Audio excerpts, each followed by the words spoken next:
to my channel. We continue with the Golang for Beginners projects. I know we have been looking at a simple project, how to start a simple project. So far, we have looked at the boilerplate code, the server, the config. We have also, in our last class, we tried to connect the database. So if you missed any of those previous classes or previous lessons, you can actually refer back to the series and check it out, right? But today, for today, we are going to talk about an important concept in not just Golang, but in all programming language, right? So let us create a new directory here. Let's call that modeling. Like let's call that models, right? And inside that, let's start with let's just create maybe a Go file, models, model.go. So yeah.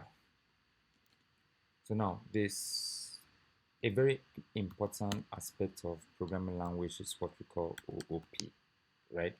That's object oriented programming, object oriented programming, right? Object oriented programming is a very it's a very important concept when you're learning programming language, when you're interacting, when you're moving things around. Like I said, your job as a software developer or engineer is how to move data from one place to another. And most times the data doesn't come how you expect it. Data come in different forms, different formats. So you might need to be able to move those data or have put it in an object form to move it up and down, right? So that's, and I will show you that. We'll get to it, right? If you don't understand what I'm saying, we'll get to it right now, right? So the funny thing is that, right, if you go to Golang documentation, this is documentation for go.dev. It tells you, you read here, is Go an object oriented language? It says yes and no. So the idea is that Golang is not really an object oriented language because it doesn't act like the traditional object oriented language or object oriented programming language such as Java and C++, or you can, but for example, you can't create like a custom type in Go, but you can actually give you can actually give characteristics to an object. You can give characteristics to things in Go. For example, you can give characteristics to things in Go using structs, right? I've covered this before using structs, right? So, for example, you have, if you can remember my previous series, you have type. It's a struct. So whatever thing um, you want to create, whatever thing you want to form, right? You might want to create a struct. Might want to give a struct a characteristic of a person, right?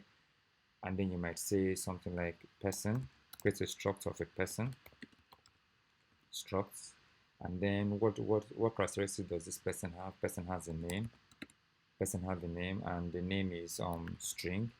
Obviously, the name should be string. Person has an age, and it should be an integer.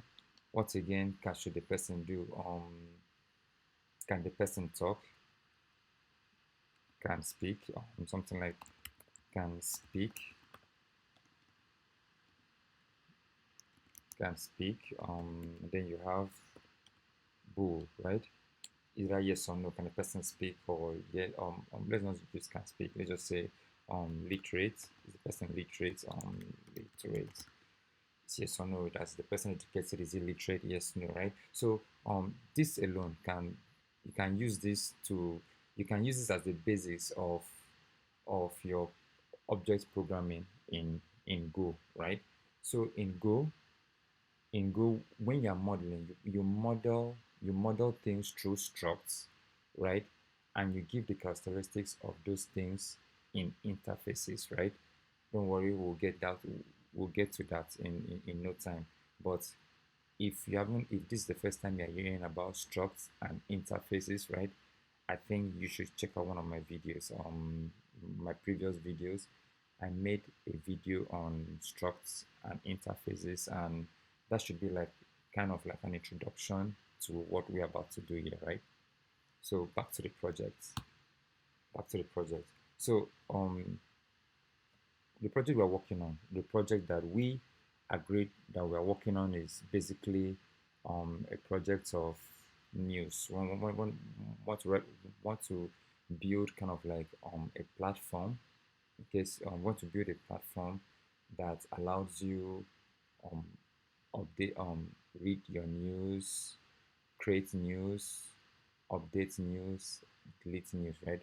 Because we were talking about the REST, that and this will give you a full look of what a RESTful API is, right? It gives you um a full what am I saying? It will give you a full functionality of a RESTful API. We have the get, we have the post, which is great. We have the updates, we have the patch, right? We have the patch, and we also have the delete. So these are the functions, or these are the methods of this. This is what makes up a RESTful API, right? This one make up a RESTful API. So um, so back to our modeling, right? So we're going to like have a model of a model or a structure of news. So you start with type news, like I said, it's a structs. So now um um before, so the question is that what should our structs have, right?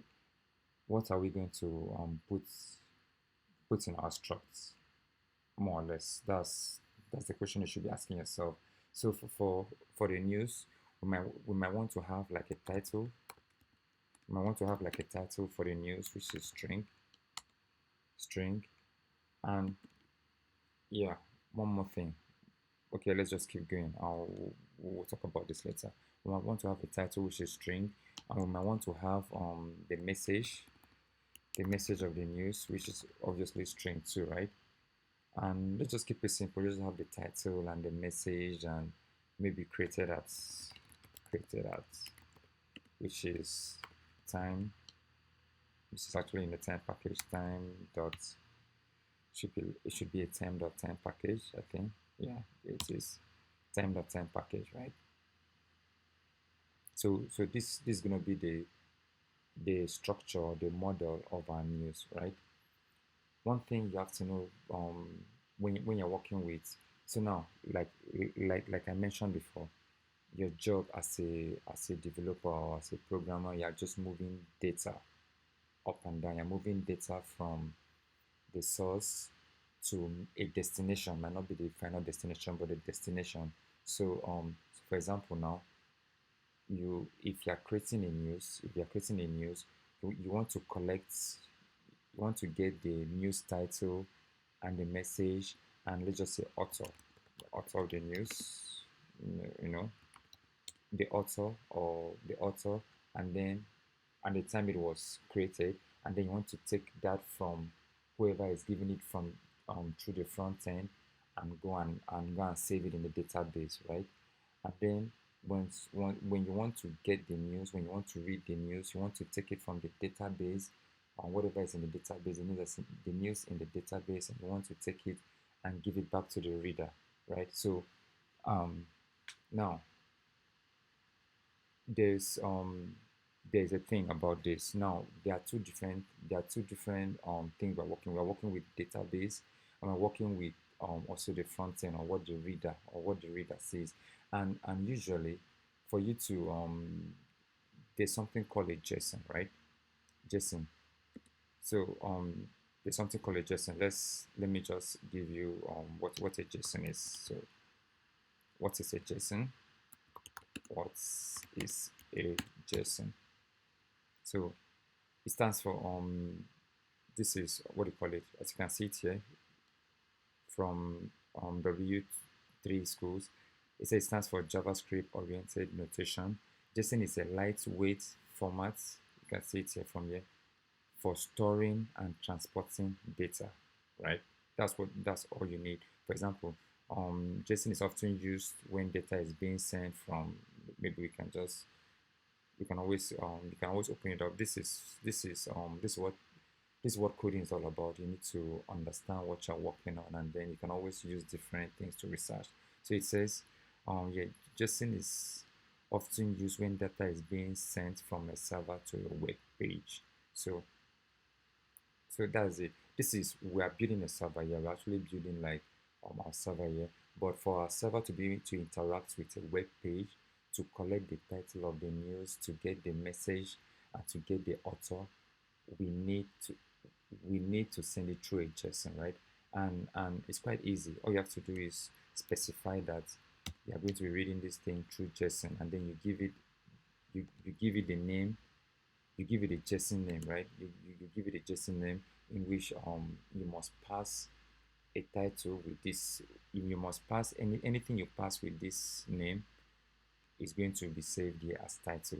Same thing, anything you pass with this name message, small letter message, is going to come in as message. Also the same thing here, anything you pass with author is going to come in as author. Let's say for example, let's say when we are writing a code, obviously we have a way of doing created at time dots now, right? Time dots now. But let's say we were expecting it from the front end. We're expecting it, for example, now. Let's say we're expecting it from a web page, right? We can always do. We can also give it a JSON tag, something like expected at or this doesn't matter. Just know that anything that you are giving it, you stick to it. Whatever you are giving it, you stick to it, because this is what is you are going to use to get whatever information you are getting from the web page down to your server. And then so that is the first aspect. The second aspect is the database part of it, right? For you to be able to communicate with the database, there are things, especially depending on what you are using. For now, we are using an ORM, GOM. We're using GOM, like I explained in previous class, why we should use GOM, that why it's advisable for um, for beginners is to use GOM, that it helps make things easier, right? While you are taking your time and studying database as a whole, because database is also another aspect of tech you need to devote time to, right? But for now, we're using GOM, and you need to know the characteristics of GOM. They are, for example, in database, right? There's something called indexing. There's something called there's something called primary key. There's something called indexing. There are so many terms, right? But right now we are going to be focused on more concerned about the primary key. Primary key, because primary key is what you use more or less like to identify whatever you're storing in the database. Um that's like the simple definition. You can always check it out here. Like I said, Google is your friend. What is primary key in database, right? So primary key, also called the primary key, is a column in a relational database that distinctive for each record. It's a unique identifier, right? Like I said, it's what you use to identify is what you use to identify the objects, or whatever you're storing in database, right? So most times it has to be unique. That's one very important thing about the primary key. It has to be unique, or if two items in a table, or in the table are having the same primary key, it's going to be an issue, because how would you know which one to query, right? So usually what most of these ORMs use to save as use as the primary key is what you call is the ID, right? It's an ID. Use an ID. That's like the basic thing to use for primary key, right? It's an ID. And then, so let me just take this out here because I want to also explain another concept. I want to explain another concept in object-oriented programming, right? There's a concept in object-oriented programming that is known as inheritance, right? In inheritance, this is when something this is the concept, right? This is the concept of of in which a child struct, and there's a child struct and then there's a parent struct, right? Which is the where there's a child struct, there's a parent struct, yeah. So now when you put a struct in another struct, that struct inherits the what do you call it, the properties of the struct, right? It's out. So in Golang is done through embedding. So let's get to it, right? So now let's have another struct here, right? What am I trying to explain? Let's have another struct here. Let's just call this the models, right? The models. And in this going to I'm just going to use this to put what would be common if I was to create different properties, different structs. This models is going to be common across all the structs. So instead of having to, for example, let's say I'm creating copy. Let's say I'm creating maybe like a person struct, and I'm saying the person name English. I'm going to change the JSON tag to name, and I'm saying age. Let's change this to age too. I'm going to change this to age. So age, let's say integer, right? Let's just leave as age integer, name and age. Let's say this is a person struct, right? Like I said, if you're going to store this in the database, it's going to also need an ID, and you're going to want to know when you're storing it, like created at, or if you're updating it, you're going to want to know when you updated it, all right? So instead of having ID here, which is probably going to be a string, and having ID here too, which is also going to be a string. This is what you call, this is actually bad programming, right? Bad programming. You can always you need to find a way to have it and have your common fields on another struct and embed them in each other, right? So and they're going to inherit the struct in which you're embedding those the other struct in is going to inherit the property of the child struct or parent struct, whatever the syntax is for there. But I'm sure you get the point, right? So let's so basically let's do ID here. ID we have, let's put it as string, right? Like I said, we are going to use this is for SQL, right? We are going to use it's not going to be like JSON, it's going to be like an SQL kind of thing. You might want to read more about SQL, right? So we are going to give it a type. The ID is going to have like a type UUID. It's more strings, like this kind of formatted kind of string that it's also unique, which is what a lot of people use nowadays for all these database. And then it's going to have defaults. It's going to have like for the defaults, we're going to have UUID underscore generates, right? Underscore generates underscore v4, right? Underscore v4, and then we're going to have size. Don't worry, I'll explain all these things. I'll probably explain all these things before we go ahead. I'm going to have size 100, and then we're going to have not null. So what's happening here, right? You might ask. We're trying to set a primary key, right?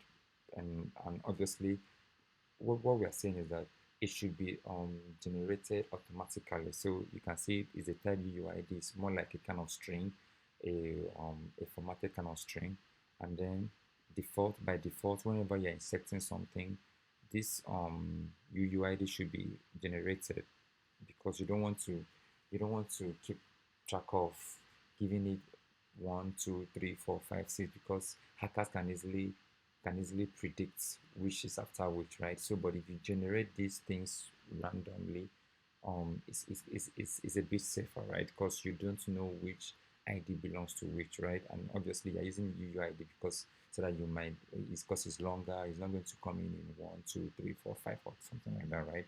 And you're saying the size should be 100, right? That is quite explained. That explains itself, right? And you're saying it shouldn't be null. That means whenever you're inserting something, you're not going to have any if it's going to be null. Let's say you're taking off this auto generate, right? Let's say you're taking off this auto generates, for example. What this means is that if you're going to be giving it an ID of your own, anytime you don't give it an ID, it's going to throw an error because you're saying, yeah, it should not be null. So whenever it's null, it's going to throw an error. So that's what some of this syntax means. So put that in mind, right? So then we also have what do you call it, created at. Let's just have created at 2 here. It's all, and then obviously you might be getting this from what do you call it? You might be getting this from the web page. Sorry, this is time.time. Like we did before, time.time. So like I said, you might be getting this from the web page. So JSON, but most likely, and you are going to the backend is going to handle all this anyways, right? And then there's something you also try and you also keep in you also keep in mind. Let's say there is no if there's something called omit empty, right? What this means is that if this is not being gotten, if this is not being gotten, and you want to save things inside database and there's nothing there, just omit it. Just give if it's empty, just omit it. That's omit empty, right? So let's do the same here for updated at, right? Updated at, right? So we have updated at omit empty. So I hope you're following so far, right? So this is um this is the basic what do you call it? This is what how you write a struct, right? And struct is where you give properties to things, right? And when you give property, for example, we are talking about, for example, and then when you give properties to thing, you can also embed a struct in another struct in which the struct inherits the property of whatever struct you're embedding, your whatever struct is being embedded inside it, right? For example, now we are going to embed these models in here and also models in here. So what this means is that this struct has all these models, the ID, the created at, updated at inside it, and it also has title, message, author. Same thing here. This person struct has ID, created at, and updated at inside it, as well as the name and age. So that is the concept of embedding in in in Golang structs, right? So, but if you are looking at maybe other programming languages like C++, Java, you'll be hearing more of inheritance, right? Because this is how things you're inheriting things from another, you're inheriting something from a parent, right? So that's basically. So now let's take away the persons. We don't really need the persons, right? So now there are things I've also I've spoken about methods on my other videos. So if you are going to be confused about method, you might want to pause the video here and go back to where I spoke about. I think it's in the same video. Spoke about structs, interfaces, methods, and function. Right? Probably might be the same video, might be different videos. I'm not really sure anymore. So now let's go to methods. Right? Like I said, back then, a method a method is it's a function that's attached to a struct, or that's attached to a type or anything, a type anything. But since we are talking about object-oriented programming, is attached to a struct or to an object, right? Which in our case is a struct, which is in our case is a struct. So now, so so basically, right now, what are we what what methods are we going to what methods do we have to what do you call it? What methods do we really have to create here? You might wonder, right? Because now let's get this clear, right? Let me um excuse me, I'm trying to think of the best way to actually say this, right? So basically, let's go back to our database. So what we're planning to do is what we're planning to do that we are going to make create functions that are assigned to this PostgreSDB database, right? We're going to create functions that are like I said, a method are functions that are assigned to a type or something like that, yeah, to a type basically, right? That's what a method is. In the plain so yeah, a method is a function attached to a type, right? It can also be defined as a function with a receiver argument, right? A receiver argument. So I've explained that in previous class. I'm going to still explain this again, right? So now we're going to create a method that is attached to this type Postgres struct. As you can see, this is also a model. It's a type. It is our DB model. It's our DB type. It has the characteristics that we're looking for in a DB, which includes the config files, the ports, the whatever ports, host, user. It also has the DB itself, which we are using GOM to help us migrate and handle the Postgres DB, right?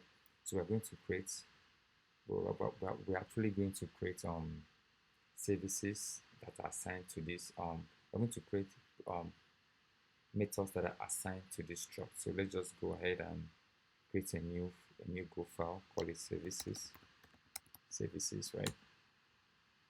Why I'm calling these services because these are the things that these are like kind of like the functionality that's going to happen to the DB, right?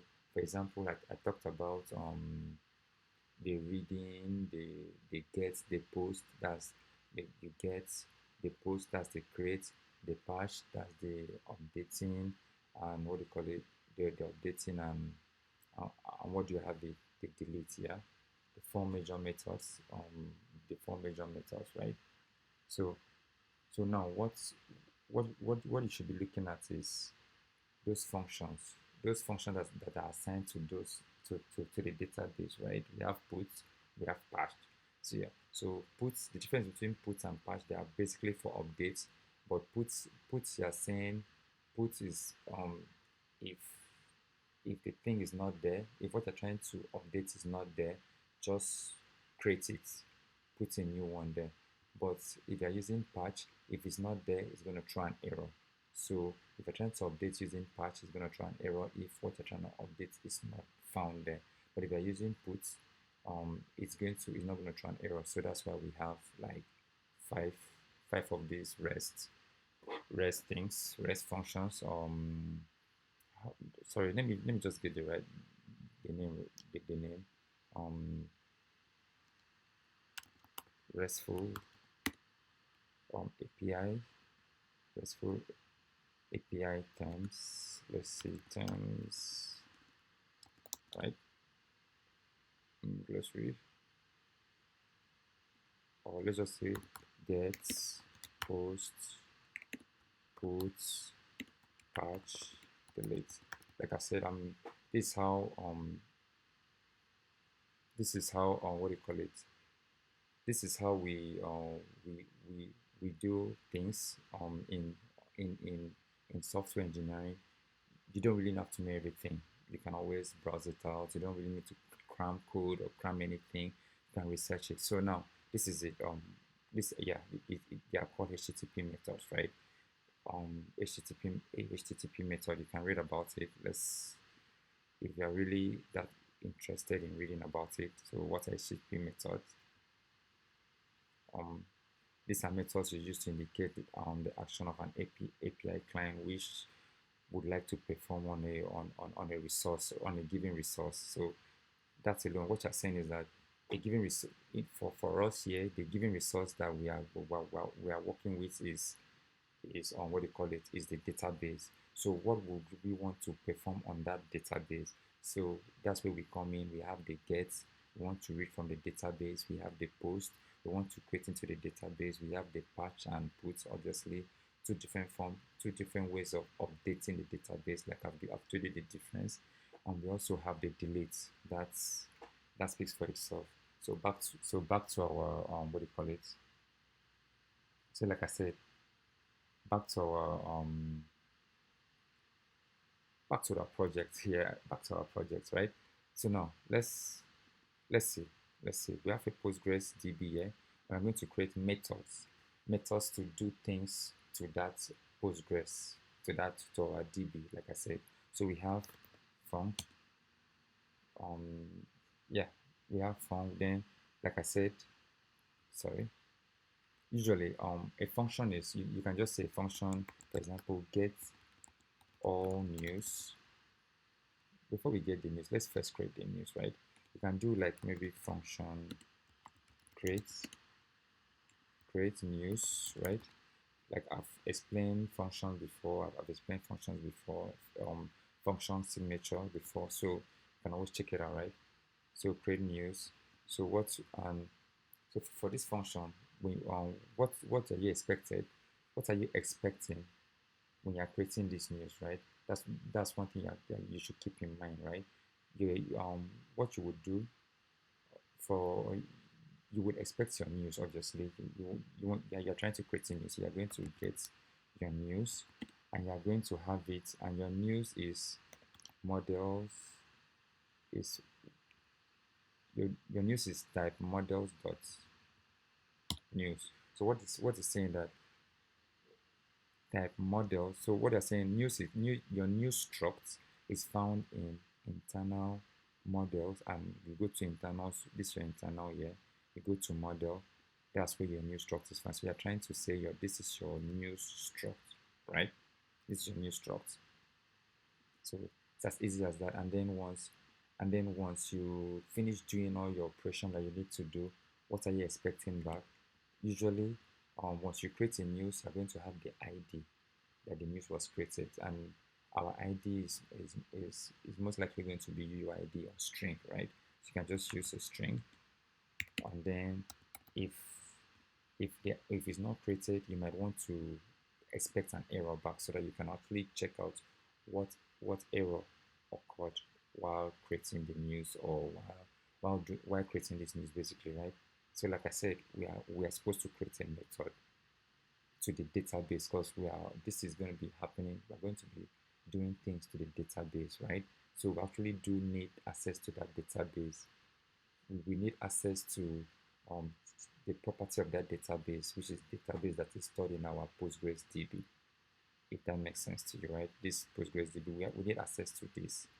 Just like here, we created a method that is tied to it, because we needed access to this DB. We needed to, after opening it here, after opening the DB here using GUM, we store this DB into this DB, Postgres DB, which is P, is represented here as P. So that's why I said earlier that a method can also be defined.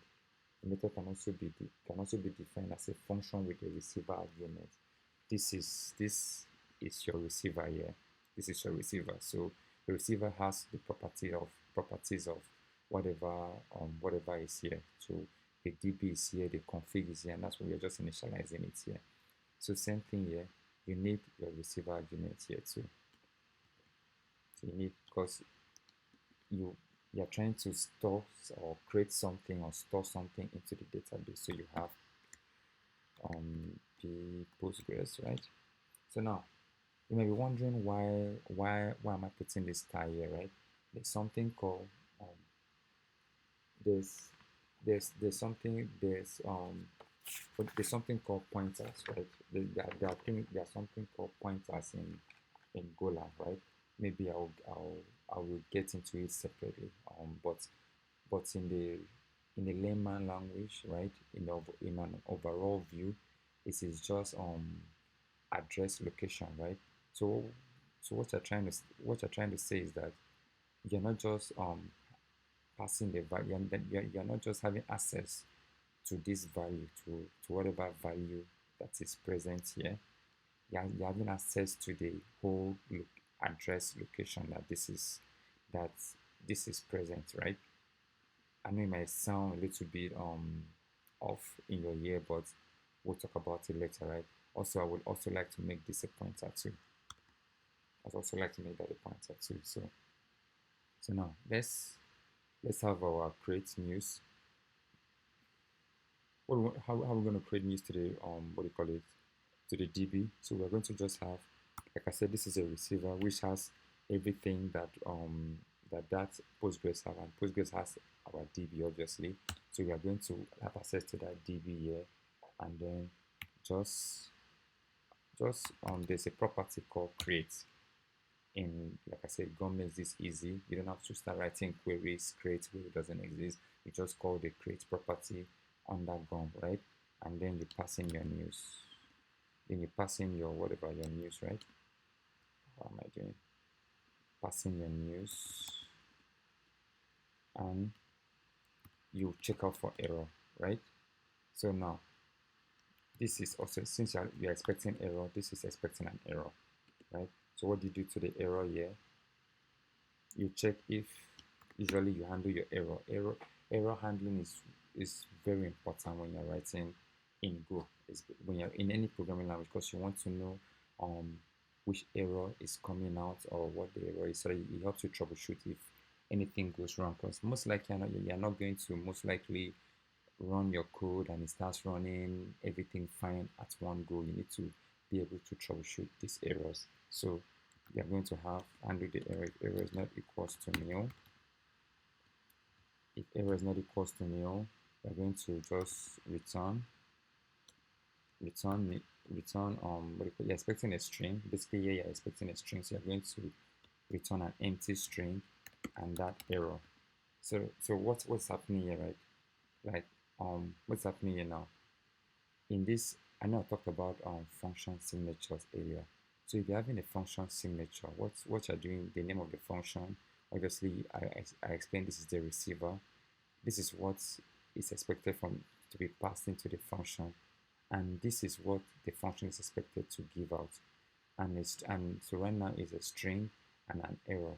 So this is string. So basically, if there's an error, then there's nothing to, um there's no, what do you call it, if it's an error, that means there's no string to pass across. So you're just going to pass on an empty string.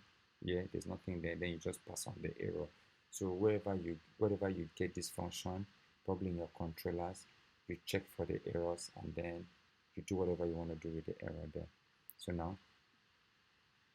now we have what do you call it, and then if everything goes well, that means if there's no error, everything goes well, you're just going to want to pass on what do you call it, if everything goes well, what would you do? You want to just pass the news ID back.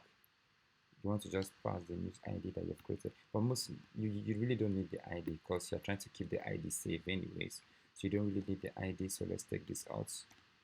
You don't want them to have access to your ID, so you might want to just pass only the error if anything happens. So if there's no error, just return nil, right? Return nil, and that's that for create, right? That's that for create, for the create method of HTTP request, right? Sorry, for HTTP, right? That's that for the create method for the Postgres DB.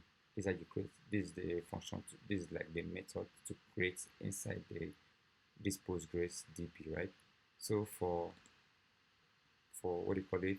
Create method. Yeah, it's create method. Create read. For the read method, you're trying to get things out of it. So you're going to have function, like I said, the signature of the method signature. Sorry, like I said, the what do you call it, the receiver, which is Postgres DB. Same thing here. You can just copy and paste if you want to. And you now say get all news, right? Get all news. So if you're getting all news, what do you do? You what do you pass in to get news? Basically, you don't pass anything. You just want to just get the news whenever you call it, and when you call it, when you're getting this news, you'll be expecting an array of news back. So I explained this earlier, an array of model news, and then an error in case anything goes wrong. So basically, what you're expecting back is news, something that comes in this form, which will probably have an ID created that updated that title, message, and author, right? But then again, this is just for one news. This is just an object, a struct for one news. So you might want to have plenty news. You might have more than one news in your database. So you want to get everything out, right? This is so you have to get it into an array. That is going to come into an array, then you return the array. So how do you do that? So for the function, so if you really don't know how to write the function, like I said, please refer back to my previous videos. You probably have better insight there. So for the function, we're going to have var news. We're going to instantiate. We're going to just create like instantiate a variable. That's what I do most times, like I've explained. A variable of what is expected, and then try and return it because that's what you're expected to return. You return news if everything goes well. Sorry, news, not news. So if everything goes well, you're supposed to be returning news and nil, no error, right? So you can see no error. You're supposed to return an array of news, which is this an array of news, and an error. If there's no error, it's supposed to return nil, right? So like I said, the same thing. I'm almost doing the same thing here. We're gonna do. So right now, what are we doing there? Like I said, you have an access. You have access with this P. You have access to the DB. And then what are you going to do? You're going to find all. You know there are different methods under this. GOM has different methods for you, right?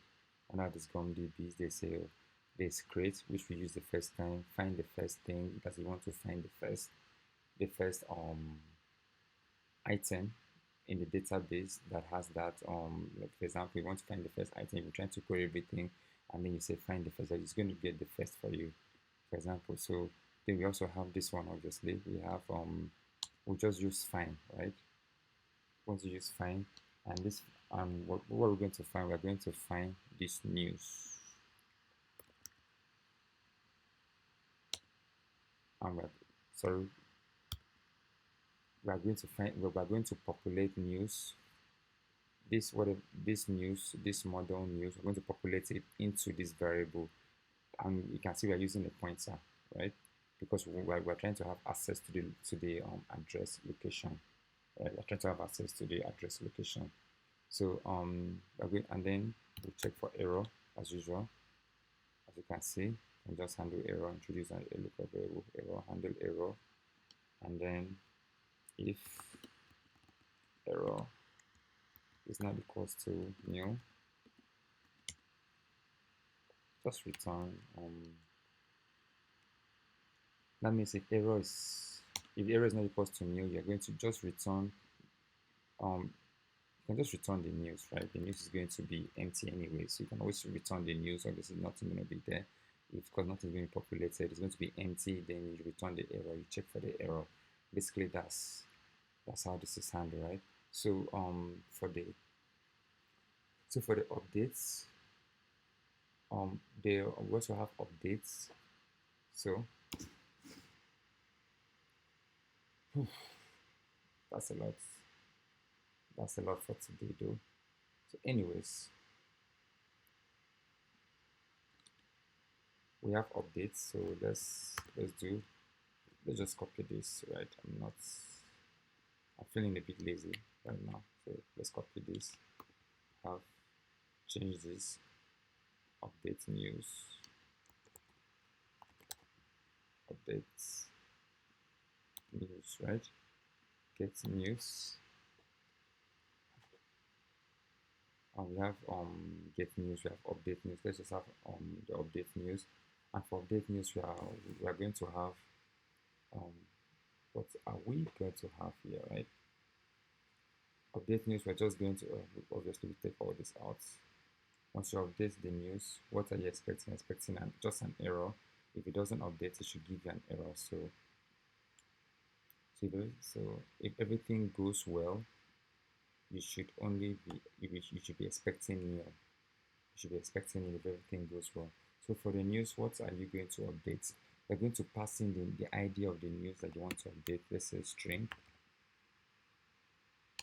Let's say the string that you want to update, the particular news you want to update, and then you're going to pass in that news object, right? For example, right? That news. So what this means is that let's go back to our models. When you pass in an ID, it's going to go there to search for the news with that ID, and then you now pass in whatever you pass in as your news model. For example, you might choose to pass in only the title. That means you're changing only the title. You might choose to pass in both the title and the message. You're changing only the title and message. The idea is that whatever you pass in to this as part whatever you pass into this as part of the news model is going to be updated in the database. I hope that makes sense, right? So like I said, you're checking for error, obviously. Checking for error, obviously. So you're going to do p.db,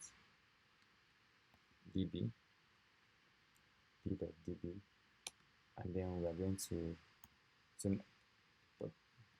what happened? p.db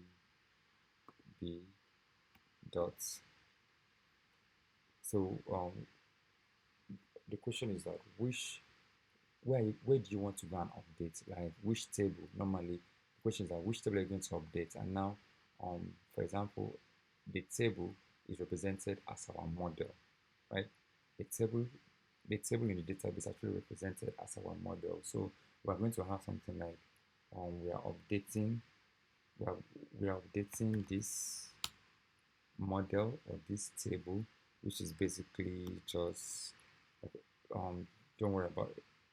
It's basically just news, not not just news, right? You can use the news, but usually it's basically just models dot news, right?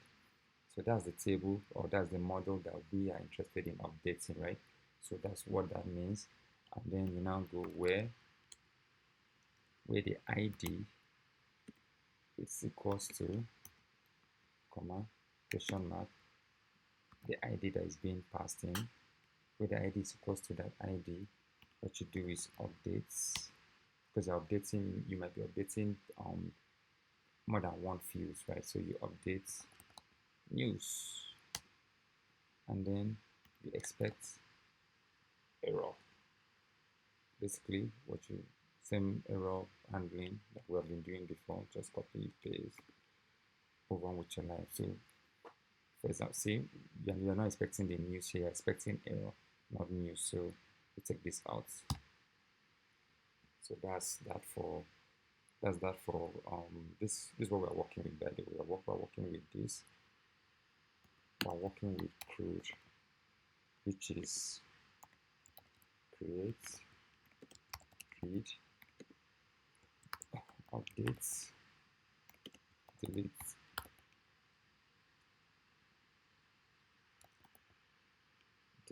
right?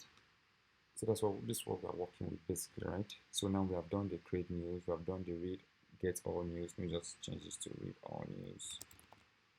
Read all news, and then we're done with update news by ID. Just do update news by ID. Update news by ID. Now let's do delete news by ID, right? So we know that we are done with the CRUD method when it comes to database, like what we are planning to do to the database when it comes to reading, creating, reading, updating. See, but the thing is, you can do so much more things to the database. You can update one field, update two field. You can read only one item. That's if you're passing the ID. You are reading by just the ID. Just saying we are passing in the ID here to update just by the ID. You're passing the ID and you're reading something with just that ID. You can do much more with database, right? But whatever you're going to do in database is going to come under this methods create that you are creating, you are reading, you are updating, or you are deleting. So let's just put that in mind. All right. So here we're going to have delete news by ID. So I just feel a bit lazy to copy. That's why I'm copying and pasting. You can just to build on your brain muscles, you can go ahead and type it out. I think you should go ahead and type it out, right? That's the best thing to do, right? So when it comes to delete news by ID, obviously you don't need the news. You're not sending in any news.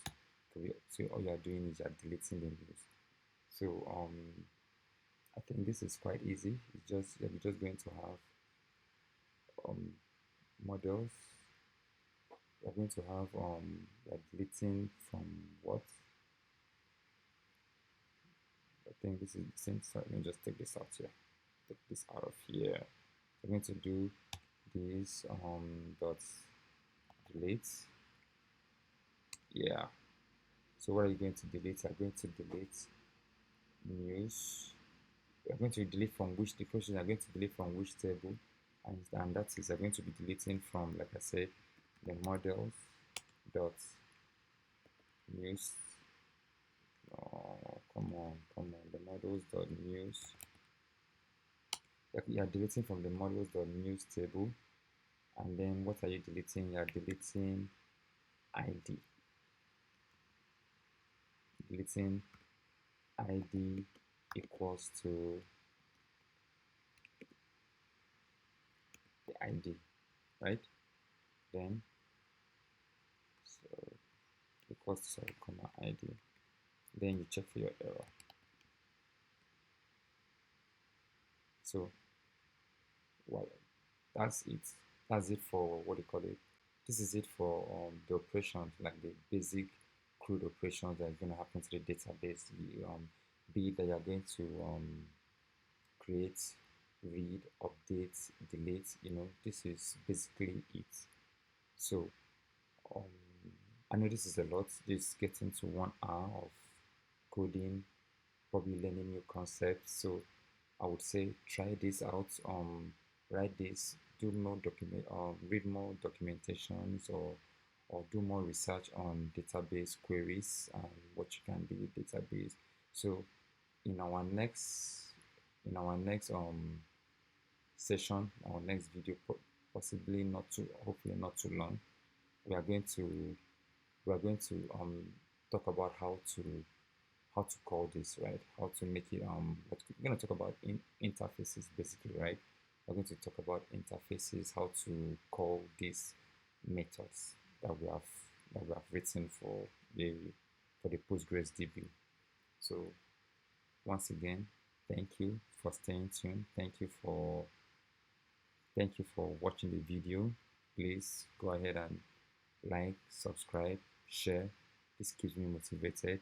And also, if you don't like what I said, or you feel like I'm not 100% right, obviously. So if you feel like maybe I'm not saying something the right way, I'm using the wrong terms, or you feel you knew better, you can always put in the comment section. We'll always take corrections, and if you have any other questions, put in the comment section. I'll sure look into it. Yeah. Bye bye. Take care.